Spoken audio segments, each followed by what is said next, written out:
Alors, j'avais envie de parler du syndrome de l'imposteur. Mmh. Alors, syndrome de l'imposteur ou phénomène de l'imposteur. Est-ce que vous avez déjà eu l'impression d'en savoir moins que les autres? Est-ce que vous vous êtes déjà dit que vous n'étiez pas à votre place? Alors non pas parce que vous n'aimiez pas cette place-là, mais parce que vous n'étiez pas légitime et pas compétent. Est-ce que vous avez déjà eu la peur ou le sentiment voilà, de potentiellement pouvoir être démasqué? Donc, en 1978, les thérapeutes Pauline Clance et Suzanne Imes ont présenté pour la première fois un papier qui présentait le syndrome de l'imposteur, et en décrivant donc ça comme un sentiment d'insécurité injustifié. Et donc, dans leur papier, elles s'intéressaient à un groupe de 150 femmes qui étaient dans des très bonnes universités et qui considéraient qu'elles ne méritaient pas leur place à l'université. Donc j'ai fait cette intro, mais par contre, je veux bien souligner que pour la suite, je vais vraiment parler de, le syndrome de l'imposteur ou le phénomène de l'imposteur concerne tout le Oui, monde, oui, bien sûr. pas que les femmes, et que ça ne concerne pas que la sphère professionnelle. Mmh mh.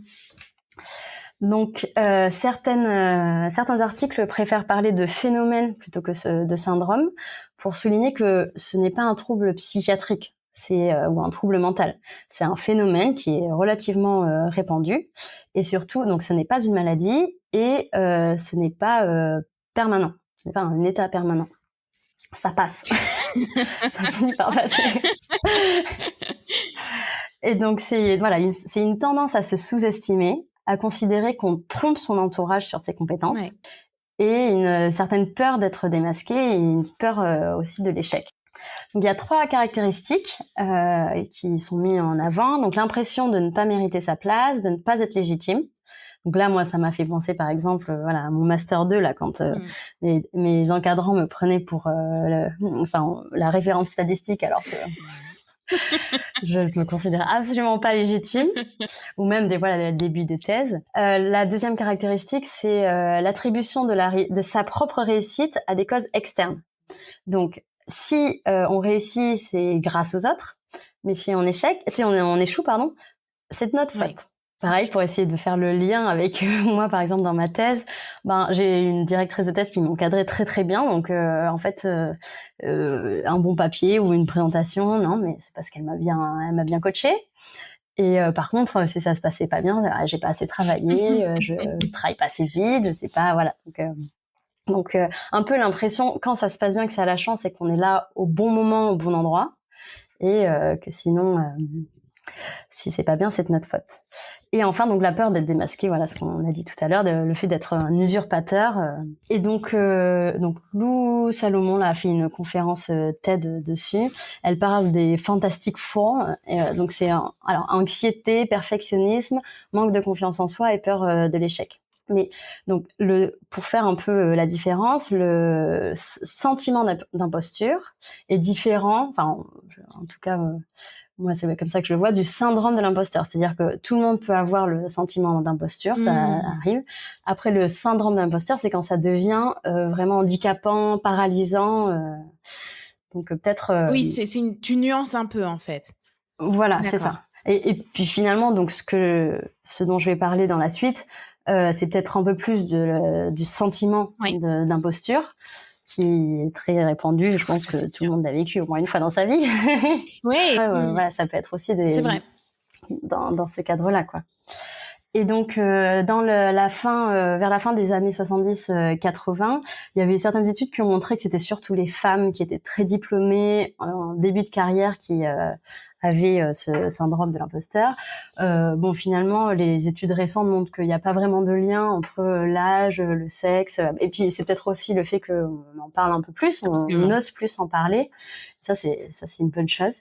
Et alors il y a une étude que tout le monde cite là qui dit que en fait 70% des personnes auraient au moins ressenti une fois ce sentiment d'imposture, peut-être plus, hein. Oui, à mon avis, Finalement, plus, et puis Et puis c'est quelque chose de normal hein, finalement aussi de se remettre en question, etc. Bon voilà, et donc le syndrome c'est quand ça devient handicapant et donc potentiellement ça peut entraîner, pousser la personne à rater des opportunités parce qu'on se sent pas qualifié, à pas demander de promotion. Alors aussi il disait à rester dans son environnement de travail, à ne pas changer. Donc par exemple si on se sent pas bien dans son environnement de travail, on peut très bien se dire je pourrais jamais faire autre chose, je suis pas assez bon, etc.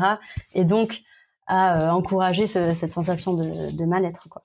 Et il y a des études aussi qui montrent que ce phénomène est particulièrement présent chez les professionnels de santé.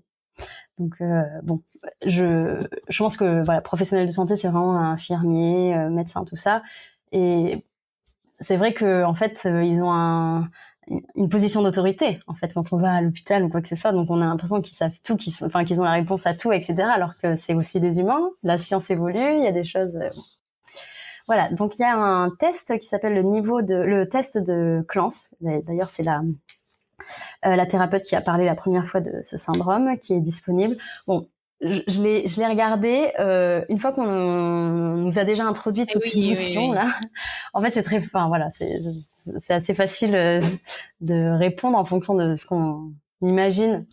Si on pense qu'on a le syndrome, on sait quelle réponse. Mais le test mettre. est biaisé une fois qu'en fait on a mis des mots sur les Complètement, concepts. complètement. Et donc, il y a une présentation qui disait effectivement c'est cyclique. Donc, on va avoir par exemple une activité à réaliser.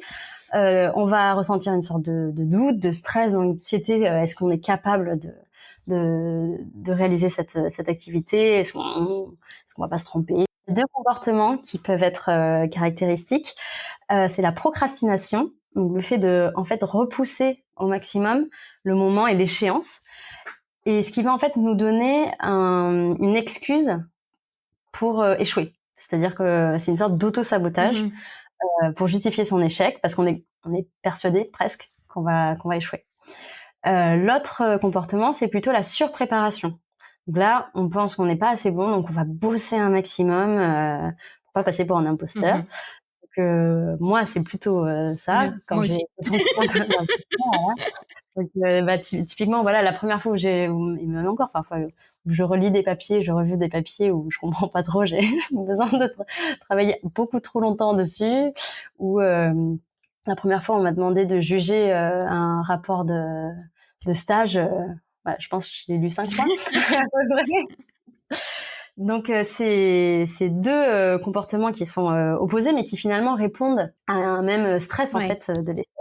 Et une autre, donc une fois qu'on a réalisé cette activité, la personne va accorder beaucoup d'importance à la validation externe. Donc il va être en attente en fait de validation. Elle n'est pas capable moins capable en tout cas de se valider elle-même ses propres succès, on va dire. Et pour autant, lorsque les feedbacks sont positifs, la personne va avoir tendance à dénigrer ses compétences. Donc encore une fois, si ça s'est bien passé, c'est grâce à la chance. Sinon, c'est à cause de nous. Et donc cette dissonance en fait entre les retours qu'on reçoit et ce que l'on ressent peut créer ce sentiment de duperie, d'imposture, et cette incapacité à être à la hauteur. Donc en fait tout ça c'est assez paradoxal, parce que voilà, on a peur de l'échec, mais on va quand même attendre la validation des autres. Parfois on procrastine, mais bon, qui n'est pas fait de paradoxe. Et encore une fois, ça répond voilà ce stress de ne pas être à la hauteur. Alors, à quoi c'est dû? Il y a plein de facteurs. Bien sûr, c'est un signe de manque de confiance en soi, et je pense que la première cause, c'est le manque d'expérience. Donc voilà, chez les jeunes, on va surtout voir ce genre de comportement. Ça peut être observé chez des personnes moins jeunes, hein, bien sûr. Aussi, ça peut être dû à des attentes trop importantes, c'est-à-dire qu'on va se fixer des objectifs qui sont inatteignables ou trop importants d'un coup. Et en fait, même si on a peur de l'échec, on a quand même envie d'exceller. Donc encore une fois, je sais pas si c'est un paradoxe, mais donc au lieu de se fixer des objectifs petit à petit, des objectifs intermédiaires, on va directement fixer l'objectif maximal et essayer de faire du mieux possible dès la première fois, quoi. Ensuite, une possibilité, une explication aussi, c'est le fait qu'on se compare beaucoup à nos pairs, à notre entourage et également en fait aux personnes, à nos rôles modèles. C'est bien parce qu'en fait ça nous inspire, ça nous pousse vers le haut, etc. Mais aussi ça peut être un peu stressant, un peu démoralisant de se dire voilà, cette personne elle a fait ça, moi Absolument. jamais je ferai la même chose. C'est une des raisons pour lesquelles se développent de plus en plus des initiatives où on met par exemple des jeunes filles en contact avec des femmes qui ont des métiers classiques, enfin des pas forcément des génies qui ont eu tous les prix, etc., mais des femmes qui ont fait des études scientifiques et qui ensuite on exercent des métiers qui sont des débouchés naturels. Parce que avant, en fait, les seuls rôles modèles qu'on avait à offrir, c'était Marie Curie. Marie Curie, elle a 2 prix Nobel, quoi. En chimie et en physique. Donc, comme je dis, la fille qui se dit, ouais, bah, c'est moi, ouais, je vais gagner vos non, c'est pas tout le monde. Donc, c'est très juste ce que tu soulignes là, en fait. C'est très important. C'est bien d'avoir des rôles modèles qu'on admire parce qu'ils ont fait des choses exceptionnelles, mais c'est bien aussi des fois d'avoir pour objectif des gens qui sont des gens un peu plus classiques, des gens normaux comme toi, comme moi. Oui, exactement. Un troisième point, ça peut être donc ça c'est plus en fait le manque de confiance en soi, attente trop importante, etc. On va dire que c'est plus personnel et finalement peut-être que on peut essayer de travailler dessus. Après, il peut y avoir aussi la pression sociale. Donc par exemple, des attentes des parents qui ont un rêve pour leurs enfants, qui ont voilà une idée bien précise de ce qu'ils doivent faire et donc encore une fois, si on n'est pas en accord, on peut se sentir un peu comme un imposteur. Et aussi le fait que maintenant, il y a une sorte de surestimation de l'importance de l'intelligence. Alors on définit les enfants comme très intelligents, comme voilà, et finalement on les définit comme ça, comme si c'était une caractéristique permanente. Et du coup, quand nous-mêmes on se ressent, voilà, un peu moins performant sur telle ou telle chose, on se sent comme étant un imposteur un peu. Donc peut-être que ça serait plus pertinent au lieu de mettre l'accent sur les résultats, les notes ou quoi que ce soit, mettre l'accent plus sur l'effort, la persévérance et en fait le chemin qu'on a parcouru plutôt que juste la destination, quoi. Et comme tu disais, voilà, il y a, je pense, un manque, mais peut-être qui est comblé de plus en plus, de discussion sur les échecs, en fait, parce que quand une personne parle de son succès, alors pour un succès, mais combien d'échecs il y a eu avant? Et donc, de faire en sorte que l'échec ne soit pas tabou. Et en fait, l'échec nous fait avancer aussi, donc c'est important. Et enfin, le dernier point, c'est sûrement l'isolement. Donc, quand on commence à se sentir un peu imposteur, voilà, on a peur de se faire démasquer. démasquer. Et alors, du coup, on en parle, on se cache, quoi. Ouais. Au contraire, quand on commence à en parler, en fait, on se rend compte que beaucoup de gens l'ont vécu aussi, que on n'est pas tout seul et que ça fait du bien d'en parler. C'est comme un mini secret que, mini fardeau qu'on dépose. Aider à Exactement le syndrome. Je sais que, alors, je vais pas dire que je m'en suis complètement débarrassée. C'est comme tu dis, il y a un peu un aspect cyclique, hein. Mais je sais que ça m'a grandement aidée le jour où j'ai réalisé que j'étais pas la seule à ressentir ça. Vraiment, ça m'a fait un shift qui fait que j'ai abordé la chose différemment. Parce que tant qu'on n'en parle pas, on se dit mais il y a que moi et ça accentue le truc en fait. Et quand on se dit quoi? Mais lui, il est hyper fort et il ressent ça aussi. Ou elle est balèze et elle ressent ça aussi. Mais donc ok, c'est normal que je ressente ça alors. Exactement, oui, non, ça fait du bien de pas se sentir tout seul, voilà, et de pouvoir en parler. Je suis complètement d'accord. Et donc, je vais donner peut-être une ou deux idées pour essayer d'y remédier. Alors c'est très personnel. Je pense qu'il y a plein de présentations dessus qui vous donneront plein d'idées différentes. Mais bon, c'est une question de confiance en soi, finalement quand même. Donc là, c'est un peu comme si je me parlais à moi quand j'étais au lycée. Donc qu'est-ce que je me dirais si je pouvais le faire? Mais voilà, au lieu de, par exemple, définir des objectifs finaux, essayer de définir des objectifs intermédiaires et ma mère me disait toujours golpe à golpe, et on y va petit à petit, pas à pas, et déjà se mettre des jalons et de manière à ce que le résultat ne soit pas binaire. noir ou enfin 1 ou 0, j'ai réussi ou j'ai pas réussi. Et du coup, une autre façon aussi de faire ça, c'est par exemple se définir un scénario catastrophe. Bon, bah, j'ai une présentation à faire, par exemple, quel serait le scénario catastrophe? Bon, maintenant que j'ai défini ça, quel serait le scénario un peu moins catastrophe, etc. Et peut-être se dire que à la fin, ok, on n'a pas fait le scénario parfait, mais on n'a pas fait le scénario catastrophe non plus, et ça permet peut-être de relativiser un peu, de redéfinir en fait ce qu'on considère être un échec, et voilà, de reconstruire peut-être un peu sa confiance, sa confiance. Il y a peut-être une autre idée que j'avais notée, c'est bon, c'est tout simple, hein, mais essayer de noter un peu nos succès. Alors du coup, la personne qui aura le syndrome va dire mais j'ai pas de succès. Mais même les tout petits, voilà, essayer de les rattacher à une émotion heureuse, parce que en fait, si ça vient de l'extérieur, on dit mais si tu as fait, ça s'est bien passé, etc. En fait, il faut que ça vienne de nous, qu'on arrive à rattacher ça à quelque chose de personnel. Et je me disais, moi par exemple dans mes souvenirs, je sais pas, pendant ma soutenance de thèse, je me souviens qu'il y avait ma mère qui me regardait avec un grand sourire. Alors elle comprenait rien, mais voilà, elle était hyper enfin le meilleur support possible, le soutien possible, ou des petites choses comme ça, une souris d'une personne ou une remarque positive d'une autre, qui sont pas forcément très importantes, mais qui nous aident un peu à nous sentir méritants. Garder en fait finalement les choses qui sont valorisées, parce que c'est terrible, parce que on peut nous dire 10 trucs positifs, si on nous en a dit un négatif. Mais oui, exactement. Le cerveau est tel que on ne va retenir que le négatif. Et donc, je trouve que c'est très intéressant ce que tu dis et que ça mérite d'être souligné, et d'essayer de se forcer à le faire, d'essayer aussi de retenir le positif et de lui donner autant d'importance que le négatif. Parce qu'il y a pas, ça n'arrive jamais qu'il y ait que du négatif, en fait. Mais le positif, on a tendance à le balayer d'un revers, genre oui, mais ça c'est normal. Non, essayer de les mettre à la même échelle. Exactement. Et puis aussi se dire que c'est pas de la prétention, de la vanité ou de la voilà.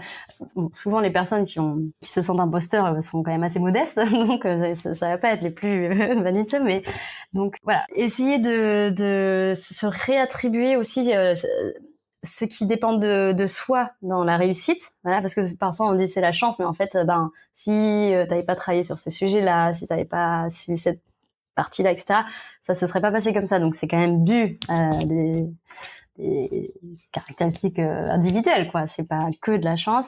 Et voilà, essayer de faire taire cette petite voix qui nous dit tout le temps que c'est pas assez ou qu'on aurait pu faire mieux. Oui, on peut toujours faire mieux, mais reconnaître aussi les petits succès. Parce qu'il y en a forcément. Et puis et parce qu'il y en a forcément, et que voilà, si on est arrivé là aussi, c'est pas pour rien, c'est pas juste le hasard. Et enfin, bien sûr, en discuter autour de soi pour se rendre compte qu'on n'est pas tout seul, et surtout si c'est vraiment un syndrome de l'imposteur où ça devient handicapant, ça devient paralysant, en parler, et surtout ne pas rester tout seul dans son coin, parce que là, je pense que c'est vraiment le pire, quoi, de s'isoler dans ce cas-là. Donc voilà, j'avais envie de parler de ça là, parce que voilà, tu m'avais dit que c'était à destination aussi de lycéens qui vont bientôt faire des choix de formation. Donc si à un moment vous sentez ce syndrome ou ce phénomène pointer le bout de son nez, savoir le reconnaître, se dire qu'on n'est pas tout seul, essayer de prendre du recul, et surtout en parler autour de soi pour essayer de casser le cycle et ne pas l'entretenir. Donc ça, alors j'ai pas non plus énormément d'expérience, mais j'ai quand même l'impression que ça se nuance avec le temps, notamment avec voilà, au fur et à mesure de nos accomplissements. Donc comme je te disais, tu me demandais quand est-ce que j'avais commencé à me sentir légitime. Voilà, je viens d'avoir mon poste, et voilà, oui, je me sens plus légitime. Alors il y a toujours des moments où ce petit phénomène revient, mais je pense qu'avec avec le temps, ça s'estompe, si ça peut donner un peu d'espoir. Carrément. Et surtout, voilà, espérer que ça ne vous bloque pas, notamment dans vos choix de carrière professionnelle. Ah, super. Écoute, merci beaucoup pour cette carte blanche. C'est vraiment chouette, parce qu'en fait, ça permet de mettre un mot sur des choses qu'on a tous ressenties. Et comme on a dit, des fois, juste le fait de mettre un mot, ben, ça banalise la chose. Donc c'est «Ah, c'est Ouais. normal» et donc du coup, ça la met en perspective. Donc voilà, on espère que, peut-être ça aidera, des auditeurs et des auditrices, d'en avoir su vraiment un petit peu plus, sur, le syndrome de l'imposteur et sur ses manifestations et sur même tes petits tips, tes petites solutions pour le contrer donc parfait, super carte blanche. Merci beaucoup.